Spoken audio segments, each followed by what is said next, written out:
Hello বন্ধুরা, welcome to my channel polish কিচেনে সবাইকে স্বাগত।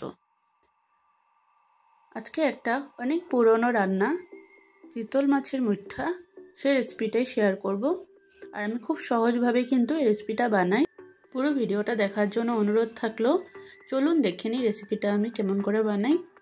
এখানে চিতল মাছের গাদার পিস, মানে যে পিছনের কাটার পিসটা থাকে সেই পিসটা নিয়ে নিতে হবে। আর আমি একটা ধারালো চামচ, মানে চামচটা যাতে ধারালো হয় এরকম চামচ দেখে নিতে হবে। এবার আমি মাছটা থেকে চামচ দিয়ে কুড়িয়ে কুড়িয়ে মাছটা বের করে নেব। আর বের করতে হবে এমনভাবে কাঁটাটা যেই দিকে থাকে সেই দিকে কিন্তু কোড়াতে হবে। আর অল্প মাঝে মাঝে চেক করে নিতে লাগবে যে আমার মাছটা যে কুড়াচ্ছি তাতে কাটা গেছে কিনা, অল্প খেয়াল করতে হবে।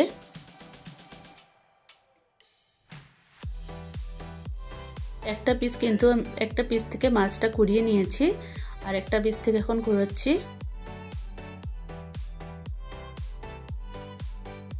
কুড়িয়ে একবার কিন্তু চামচটা আবার চেক করে নিতে হবে যাতে কাটা গেছে কিনা দেখার জন্য। আমি 2 পিস মাছের কিন্তু পুরো মাছটা বের করে নিয়েছি। এই কাঁটাটা কিন্তু ফেলবেন না, এই কাঁটাটা দিয়ে কিন্তু কাঁটা চচ্চড়ি বানানো যায়। আর মুঠা বানাতে লাগছে রসুন কুচি, পেঁয়াজ কুচি, খুব সামান্য পরিমাণে পেঁয়াজ কুচি, সামান্য পরিমাণ আদা কুচি, সামান্য পরিমাণ রসুন কুচি, সামান্য পরিমাণ কাঁচা লঙ্কা কুচি। আর এখানে আমি একটা সেদ্ধ আলু নিয়েছি। আলুটা কিন্তু মাছের পরিমাণ ওয়াইজ দিতে হবে। আমার এখানে 250 গ্রাম মতো মাছ বের হয়েছে, তো আমি এখানে একটা আলুই দিয়েছি। এবার আলুটাকে ভালো করে মেখে নেব। আলুটা কিন্তু সেদ্ধ আলুটাকে গ্রেট করে নেবেন, তাহলে কিন্তু আলুর মধ্যে দানা থাকার চান্স থাকবে না, একদম মিহি করে মাখতে পারবেন। এবার আমি আলুর মধ্যে নুন আর হলুদ গুঁড়ো দিয়ে দিচ্ছি। আপনারা চাইলে কিন্তু এখানে জিরে গুঁড়ো, ধনে গুঁড়ো, লঙ্কা গুঁড়ো, গরম মশলা গুঁড়ো দিতে পারেন। আমি সিম্পলি বানাচ্ছি, এটাও কিন্তু খেতে খুব ভালোই হয়। এবার আমি মাছটাকে দিয়ে ভালো করে মেখে নেব।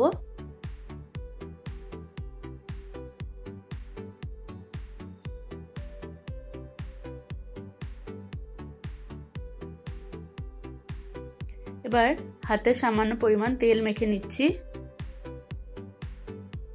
আর এবার মুঠাগুলো বানিয়ে নিচ্ছি। মুঠা মানে মুঠি মুঠি করে রান্নাটা মুঠি মুঠি করে গরম জলে ভাপ দিয়ে বানানো হয় বলে এটার নাম মুঠা বা মুঠো। আমার এখানে 4টা মুঠা হয়েছে।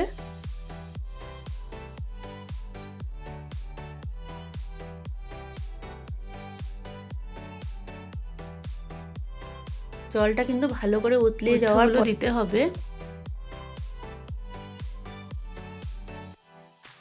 এবার অল্প সামান্য আমি উল্টিয়ে দিচ্ছি। এখন কিন্তু গ্যাসের ফ্লেমটাকে মিডিয়াম টু লো করে দিয়েছি। এবার ঢাকা দিয়ে কিন্তু আবার গ্যাসের ফ্লেমটাকে হাই করে দেব। 5 মিনিট আমি ভালো করে ফুটতে দেব।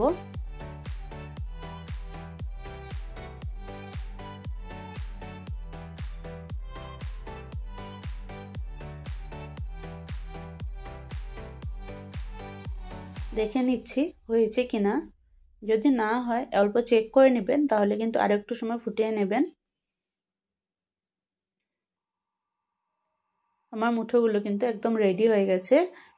এবার পিস পিস করে কেটে নিতে হবে।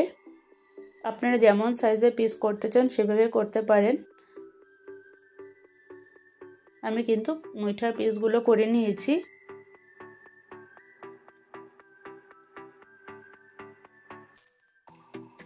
এবার মুঠার পিসগুলো আমি ভালো করে ভেজে নেব। এবার গ্রেভিটার জন্য যে মশলাটা প্রিপেয়ার করতে হবে তার জন্য লাগবে পেঁয়াজ। এখানে আমি 2টো পেঁয়াজ দিয়েছি, 3 কোয়া রসুন, 1 ইঞ্চি আদা আর 5টা কাঁচা লঙ্কা আমি পেস্ট করে নিয়েছি। আর আমার কিন্তু মুঠার পিসগুলো কিন্তু ভালো করে ভাজা হয়ে গেছে।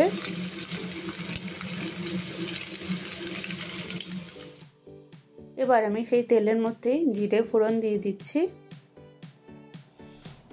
আর ডুমো করে কেটে রাখা আলু দিয়ে দিলাম। এবার আলুগুলোকে নুন হলুদ দিয়ে ভেজে নেব। আলুগুলো ভাজা হয়ে গেলে আমি এখানে একটা টমেটোকে কেটে নিয়ে টমেটোটা দিয়ে দেব। তারপর দিয়ে দেব যে পেঁয়াজ আদা রসুন কাঁচা লঙ্কা যে পেস্টটা বানিয়েছিলাম সেই পেস্টটা। এবার ভালো করে কষিয়ে নিতে হবে মশলাটা। এবার দিয়ে দিচ্ছি ড্রাই স্পাইসেসের মধ্যে লাগবে জিরে গুঁড়ো, ধনে গুঁড়ো, শুকনো লঙ্কা গুঁড়ো। এবার ভালো করে নাড়িয়ে চাড়িয়ে মশলাটাকে ভালো করে কিন্তু কষিয়ে নিতে হবে। সামান্য জল দিয়ে দিচ্ছি, তাহলে কিন্তু আলুটাও সেদ্ধ হয়ে যাবে আর টমেটোটাও ভালো করে গলে যাবে আর মশলাটাও কিন্তু ভালো করে কষানো হয়ে যাবে। আমি এখানে 3-4 মিনিটের জন্য ঢেকে দিয়েছি। দেখে নিন মশলাটা কি সুন্দর কষে গেছে আর তেলটাও কিন্তু বের হয়ে গেছে মশলার থেকে আর আলুটাও কিন্তু সেদ্ধ হয়ে গেছে। এবার আমি গরম জল দিয়ে দিচ্ছি। এখানে কিন্তু আমি অল্প বেশি পরিমাণেই জল দিচ্ছি। আলু কিন্তু কিছুটা ঝোল টেনে নেয় আর মুঠোগুলো দিলেও কিন্তু কিছুটা ঝোল টেনে নেয়, জন্য আমি অল্প বেশি পরিমাণে জলটা দিয়েছি।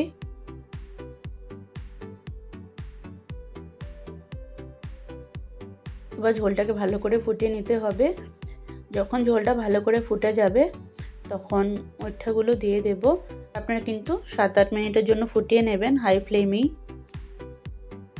এবার মুঠাগুলো দিয়ে বেশি কিন্তু লাড়াচাড়া করার দরকার নেই। 3-4 মিনিট রান্না করে নিচ্ছি। তারপরে কিন্তু দিয়ে দেব গরম মশলা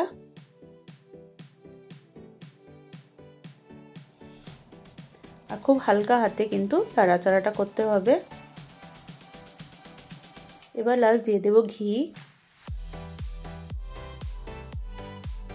এই চিতল মাছের মুঠার রেসিপি কিন্তু একদম হয়ে এসেছে।